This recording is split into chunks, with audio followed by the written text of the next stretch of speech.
Greetings, and today's video is going to be me talking about why Bribery is the best card ever in the game. So before you guys leave, hear me out. I am going to get right into this video, make it somewhat quick and short, and yeah, other than that, let's get straight into the video.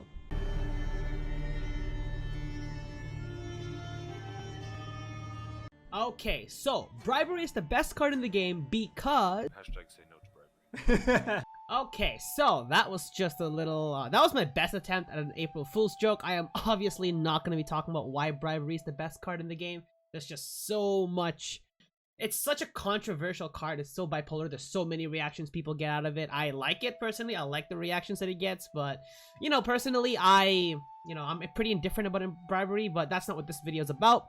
We are actually going to be talking about the patch notes that came out. I don't know if they came out yet by the time I'm recording this video. I think they might have, but I kind of took notes of all of the stuff they talk about, and I just kind of want to talk about it. Yeah, so they are up, so I'll have links to that in the description below, and this will just be sort of a discussion video of me sort of letting you guys know my thoughts about the cards that are getting changed, and I'll have screenshots of them appearing somewhere. I think I'll have to turn my camera like this. Oh, yes, to my bed. Maybe like this, so that they'll show up like right here. Yeah, maybe I'll do it from this angle. Okay, so a lot of cards, well, not a lot of cards got changed, but the quality of the change was very impactful. So I'm expecting to play around with a lot of different decks in the upcoming season. I'm gonna invest more time into playing Gwent this season, or the next season. This season I feel like it was just sort of me shuffling around a lot of projects at home and for the team, of course, which, by the way, if you guys aren't on our Discord server, what are you doing? Make sure you join our Discord server so you can be sure to check out any of the decks that any of our members make, and we'll have a fun time. So there was a dev stream for those of you who didn't see it, and they showed a lot of cards. I'll just be just sharing my thoughts, as I've already mentioned, but I'm sure most of you who are watching this video, if you've even made it this far, some of you might have been turned off into thinking this was actually going to be a why is Bribery. I'm gonna make this video seem like it's about Bribery. Let's see how many people actually stick around. So the first card we have on the list of cards that they changed is Scorch. Now, Scorch isn't really a card that they changed per se. They kind of just tweaked it a little bit so that it actually no longer just straight up destroys all units with the highest power. If anything, well, you'll see it here, is that they'll only destroy the highest unit, but on initiative, which means if it's the first card you play in a round, then all highest power units are destroyed instead. Honestly, it would just take someone who is not even aware of this card to just walk into this happening. And honestly, I can see myself walking into it a couple times. I wouldn't be surprised if the Great Dandelion Show found a clip of, like, you know, something like this happening, which probably will happen. But yeah, so it no longer destroys the highest units. It just destroys the highest unit unless you play it as the very first card. Which is, you know, interesting. I mean, you have people that sometimes play Eagern first, and sure, you can Scorch that, but it's like, I don't know. But yeah, like, other than that, that's a change for Scorch. No provision change and stuff like that. So moving on, we got Geralt Igni. This card only works on initiative, so which means it has to be the first card that's played. Honestly, I don't see this card seeing that much play anymore. I feel like they might have just, like, absolutely destroyed Igni, which kind of sucks, because I was really liking Igni. Destroying the highest power, the ability's kind of still the same. You still destroy the highest unit on a row with a total of 20 more power. Essentially, for Geralt Igni to work, essentially the player has to make like a 30-point first turn where they put all of their power into one row, and even then, it's not even guaranteed that you're gonna get a lot of value out of it. So, you know, that's sort of what happened with Igni there. It did get a provision boost from 11 to 10, but, you know, in terms of gameplay, you know, it would take a really, what do you call it? Someone who, like, a really gullible person to just kind of walk into this. Like, Geralt Igni and Scorch, like, you just have to, like, find someone who's just willing to put all their points into one turn, and then, yeah, it's utter chaos. But other than that, I don't see it, you know, doing too well. Next, we got Marvins Blue Dream, which got changed. The provision went, I think provision was still 12, or was it 13? I can't quite remember. But It no longer plays just any unit from your opponent's graveyard. It is now with just a provision cost of 9 or less and give it doomed. Personally, that kind of prevents you like from summoning the Damiens, the Dandelion Poets. I'm just thinking of like cards out of my head that are double digits. Egern, which kind of sucks, but you know, it is what it is. Stefan. I'm trying to think of like all the cards on top of my head and I can't think of any, but essentially that's kind of the idea behind using Marvin's Blue Dream, which makes sense. You don't want to end up, you know, something like a 13 point or 14 point or 14 provision card or 14 power card for 12 provision, which, you know, it's kind of similar to what's happening with Bribery, but Bribery is obviously a lot more broken. But yeah, I don't know if it's gonna change like the amount of times that these cards appear in gameplay, but you know, you never know, right? So I mean, I think the provision did go down from 13 to 12, so there is that. Next we got Renew. Provision cost went down from 14 to 12, and it's kind of similar to Marvin's Blue Dream, only it's now from your graveyard. So essentially they're like opposites of the same kind of card, you know, like one summons a 9 provision or less from your opponent's unit from opponent's graveyard and gives it doomed, and Renew is from your graveyard and gives it doomed as well. So Marvin's Blue Dream could potentially work with, let's say, you know, Assimilate at 12 provision, but you know, it's still super expensive. So, but yeah. Other changes they've made, they didn't show pictures of this, so I won't have pictures of this. I'll just sort of go through it. Is Chironix is from 9 to 8 provisions, and same with Unicorn. Garrison provision went from 11 to 10, so it's now 10 for 10. Jermaine Picant got a power boost, so I believe it was 4, now it's 5. So it's, I think it's like 10 for 9 now. And Golden Froth also got a boost. Alright, so going down to monsters, obviously you guys did see the new leader ability that I sort of showed in my initial thoughts video when Jason Slama was on the Merchants of Novigrad podcast. So I'll still show the ability here in case you guys didn't see it. But essentially, not a lot of monster cards got changed, which makes sense because I feel like monsters was actually like really good, really well, well, I wouldn't say well balanced, but it's like, you know, it was pretty good for what it was meant to do this season. So there is that. The one card change I did see though was Alpha Werewolf. It went from 4 to 5 and provisions went up from 5 to 6. I think it was shit, I don't know, is provision still 6, or I can't quite remember now. I think it was still 6. Yeah, I think it was still 6, because I think there's a 5 provision gold card other than the Runestone. Yeah, so the power just went up from 4 to 5, which is pretty, which isn't bad. You can now use actually Alpha Werewolf to, like, you know, trigger your Thrive units, like if they're 4 power. So, like, you can go, Endriga Larvas, Drowners, Bruxa, a 4 power card, literally like a Cyclops, for example, for anything. Alpha Werewolf, and then Katakan. So it's like you kind of have that stepping ladder for the Thrive units, which is, I think, is pretty good. So if anything, like this buff actually helps Thrive monsters quite a bit. So yep, that's the only card change based on my notes here. Oh, and Old Spear Tip provisions went from 14 to 13. It's still gonna be a 13 for 12, but at least it's not a 14 for 12, so it is a bit more playable. I might recreate the Fruits of Iskith deck that I love playing so much. I didn't feature it at all this season. I honestly should have. Kind of regret that, but it is what it is. So, yep. So moving on to Skellig. Here's the new ability, Blaze of Glory. In case you guys haven't seen it, I'm not really going through so much of the leader abilities just because I feel like I've already sort of gone through them. I feel like I'm not gonna get a better idea as to how they really will work until I start sort of formulating decks in my head or start watching guide videos for inspiration for deck videos as well. So here's Blaze of Glory. Ability is moving a Skellig unit from your deck to the graveyard, and then you damage an enemy unit by its power. It's essentially Darren plus Hjalmar on Crate without the banishing. So, and it adds 15 provisions. So the main change with Skellig, and this is kind of a big one, is Ceres on Crate. You no longer summon these cards, you now spawn them, and I think this is absolutely crazy. You spawn a Drummond Shield Maiden, which is, I believe, is a 4 power, and then you have like 2 other units, or 2 other Drummond Shield Maidens in the deck potentially waiting. That's an extra 8, so that's 12, that's 16 for 10.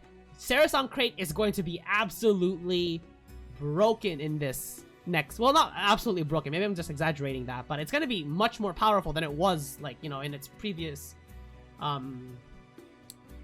versions of it. So I can totally see it using it for the Shield Maiden for that 2-card deck fin, which is going to be pretty nice. This is a big buff to self-wound because you can also spawn a Drummond Queensguard, which of course spawns copies of itself when it's on Berserk 3, I believe. So I think it just takes 1, but it has to be an order, so it has to be able to survive a turn still without being destroyed.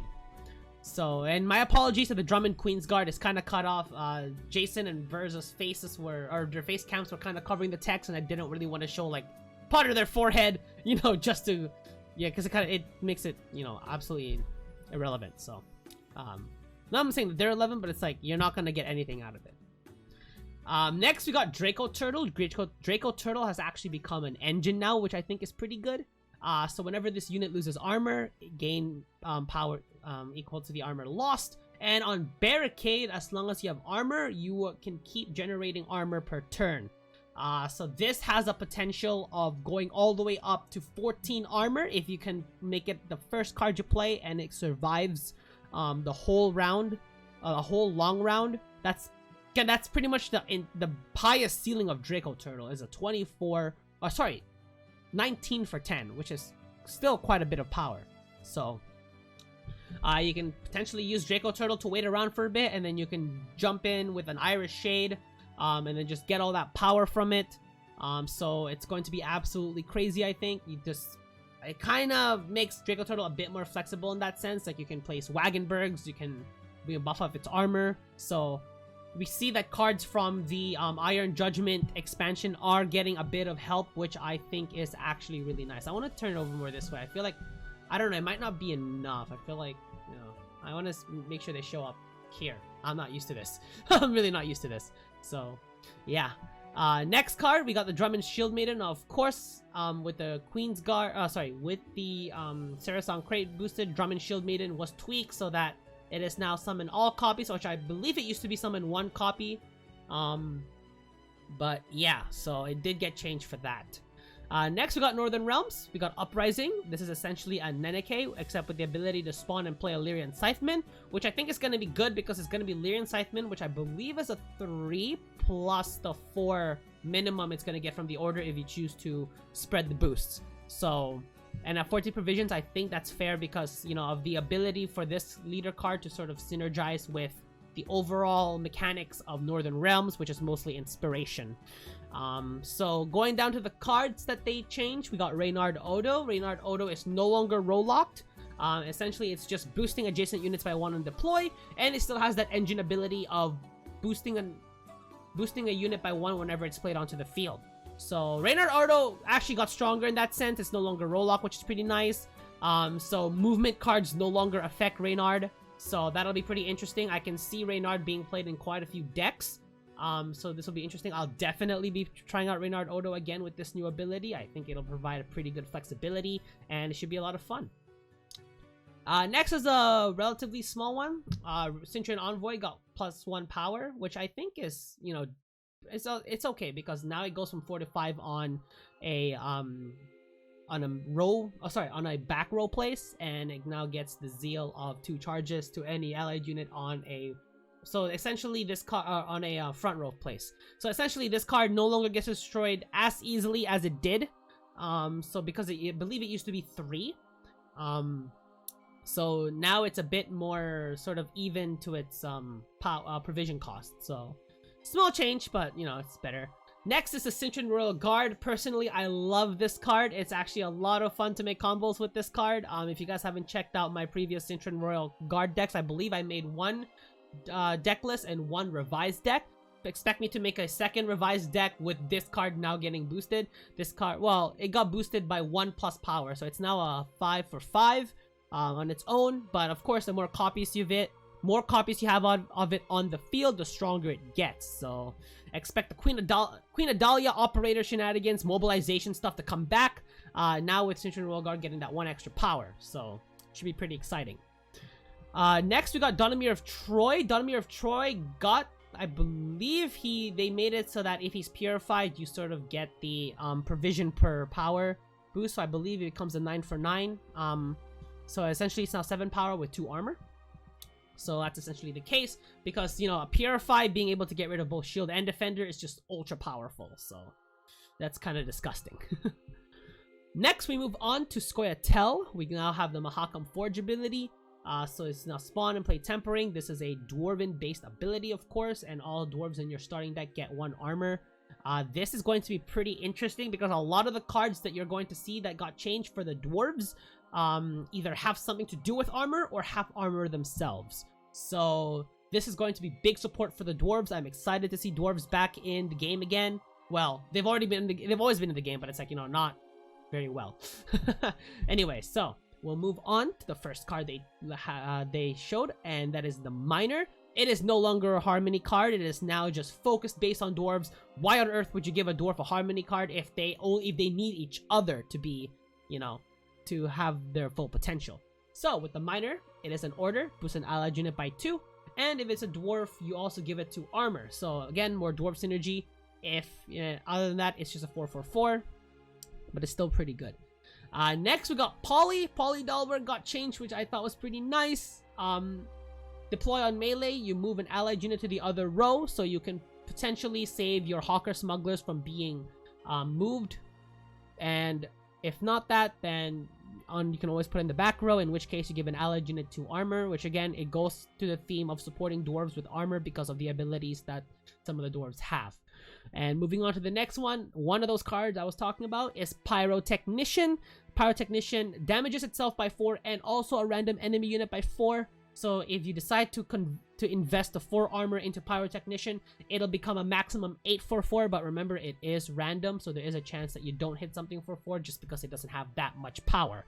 So the ceiling is a pretty big for the Pyrotechnician now, potentially being it an 8/4/4, albeit you will have to do a little bit of setup whether you do it by an Iron Falcon Troubadour or a Wagenberg or Polly to boost it by 2. Sorry, not boost it. Give 2 armor, and then, yeah. But, you know, it kind of makes the gameplay a bit different, and it kind of fits in with how the Pyrotechnician works, sort of as a, you know, as the way it looks, where it's like you gotta take cover before you get hit, otherwise you die. So, it's pretty cool. Next, we have Sheldon Skaggs. Sheldon Skaggs got slightly tweaked, in which that he no longer damages a unit by its full power. If anything, it's just by the boost. This is essentially a better Mad Keon, just because it's cheaper. I believe Mad Keon is a 9 provision, and it doesn't destroy itself if you actually kill an enemy unit. So Sheldon Skaggs is actually sort of a better version for a different faction. So damage an enemy unit by the amount Sheldon is boosted. It is melee locked, but you know, it's on deploy, so it's not that big of a deal. So you can still hand buff Sheldon Skaggs. You just won't get as much of a power swing. But the power went up from 3 to 6, so its base power also went up. Next, we have Xavier Moran, no longer really a unitless support. It's more of an engine for dwarves now. Whenever you play a dwarf, gain an armor on melee, and barricade at the end of your turn, boost self by 1. So it is a boosting engine whenever it has armor. So it's pretty nice. Now we have him. Now I'm gonna have carryover on a Gabor Zergen again, so that should be pretty nice. With all these dwarves coming back, I am looking very forward to play my dwarves once again. I really love the dwarves back when it was the Monroe Bruvis, Zoltan Warrior, not Sheldon Skaggs, what was his name? I can't remember his name now. Barclay Ellis, there we go. But yeah, that should be exciting. Next, we got Yarpen Zergen. Yarpen Zergen is also no longer a unitless support as well. It is now pure dwarf support. Now you damage an enemy unit by 3 on deploy, and as long as you have armor, you lose that armor and you boost yourself by that much. So essentially, if you put this thing beside a Wagenberg, it's gonna gain 1 power but lose that armor every turn. But that's fine because you're generating points for armor like all the time, pretty much. But essentially, it's kind of like once the armor's there, it's gonna come off right when it comes on. Like, it's not gonna be there to stay. Like, you can't really set this up with like an Irish Shade or anything like that. So yeah, but that's pretty powerful already. It's a 9 for 8 on base, even if you don't get the barricade off for some reason, because let's say if it gets destroyed by like an AT or by a Boiling Oil or by Rachel's Rebuke or by etc. It's still not a bad trade-off, but you know, if you can get this thing going with its barricade ability, it's gonna get absolutely crazy. Next, we got Zoltan Chivay, which I believe that's now the 2nd potential resilience card for scoia'tael after Gabor. So on deploy, you boost adjacent dwarves by 2. So it's a 10 for 8 and resilience. But honestly, with that 4 armor, it's going to be hard to get rid of Zoltan Chivay. So chances are it's probably going to be able to stick around for a bit. Your opponent could invest like a couple of damage output cards, but you know, if they do manage to destroy it and it requires 2 cards or like 1 ability and 1 card for them to do it, then you know what? It's kind of a win for you because they kind of exerted a little bit extra on just 1 card. So Zotan's Evasion is going to be very interesting.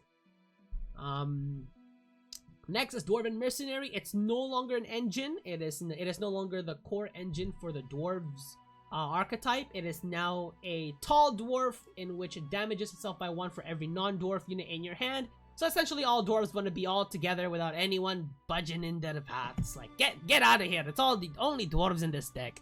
But I'm probably going to sneak in like a Hawker Smuggler or 2. You know, just for the fun of it, because why not? Because carryover is always nice. And yeah, so... Next is Dwarven Berserker. I believe Dwarven Berserker got boosted, and now it looks like it's now from 2 to 3, but the provisions is now from 4 to 5. And it still has a similar ability, so it still does its armor shenanigans. And Monroe Brewis got nerfed. It went from 7 to 6. And it kind of makes sense because of Dwarf Berserker, because of the boost that Dwarven Berserker got. Then Monroe Brewis should be nerfed just a tad bit. Otherwise you're just gonna go crazy with the otherwise dwarves just got like much more powerful. And the couple of non-dwarven cards they sort of worked with are Isengrim. Isengrim went down from 6 to 4. I'm not expecting Isengrim to be taken off decks because the fact that it still gets boosted by 1 for every elf on the field, which is what it's mainly used for. It's not really mainly used for the engine ability. So, you know, it's just gonna be -2 power for Isengrim, but, you know, I still expect Isengrim to show up in decks, because it doesn't really change sort of the overall gameplay of the elves, so it's still what it is.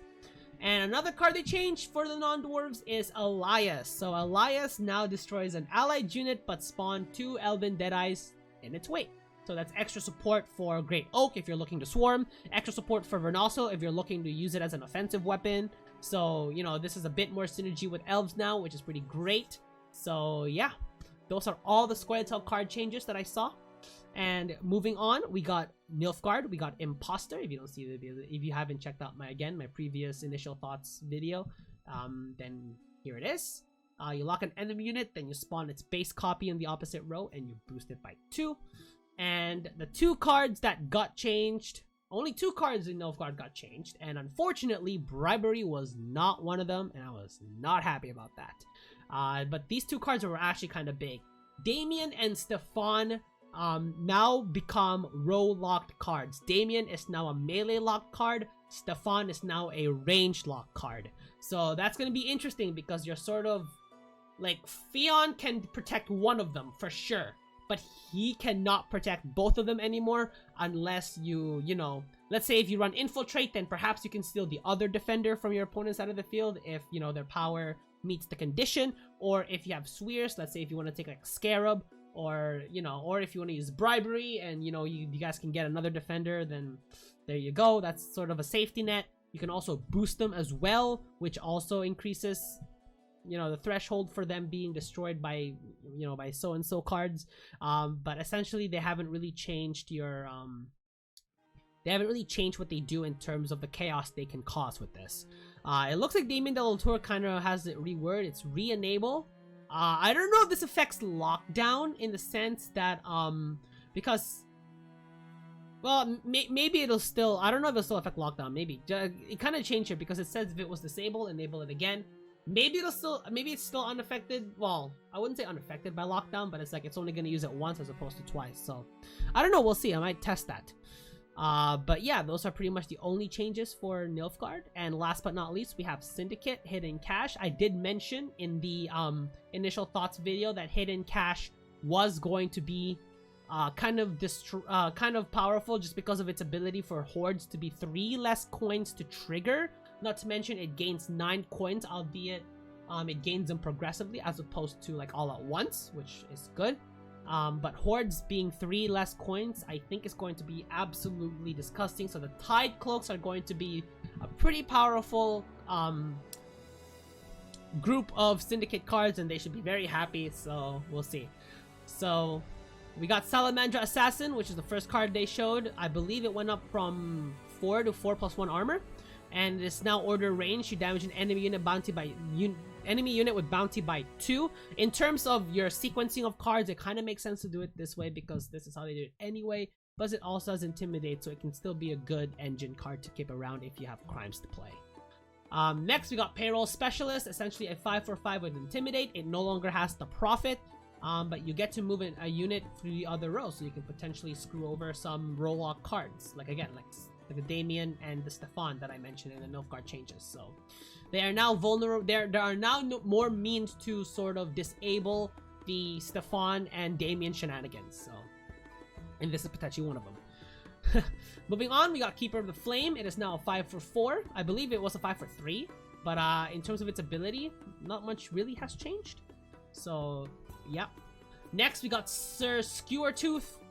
It is now an engine card, so it's not. Well, I think it's always been an engine card, but I think it's with Intimidate 2 now. I think it gains more, and you can give it immunity so that it doesn't get destroyed. And last but not least, the last card they showed that got changed was Tatterwing. Tatterwing, I believe, is now an 8/7 provision, and that's pretty much it. It kind of makes it a bit more flexible now, and I can use it more in monster decks because it's essentially a consumability. Sorry, my camera keeps blurring on me. I'm not the center of it anymore because I'm trying to show the cards here. So yeah, so those were all the changes that they showed in the patch notes, and they mentioned that there's going to be a surprise tomorrow that they didn't even touch on one bit because they didn't want to leak it. So that's sort of the rundown of patch 6.1 coming out tomorrow on April 2nd.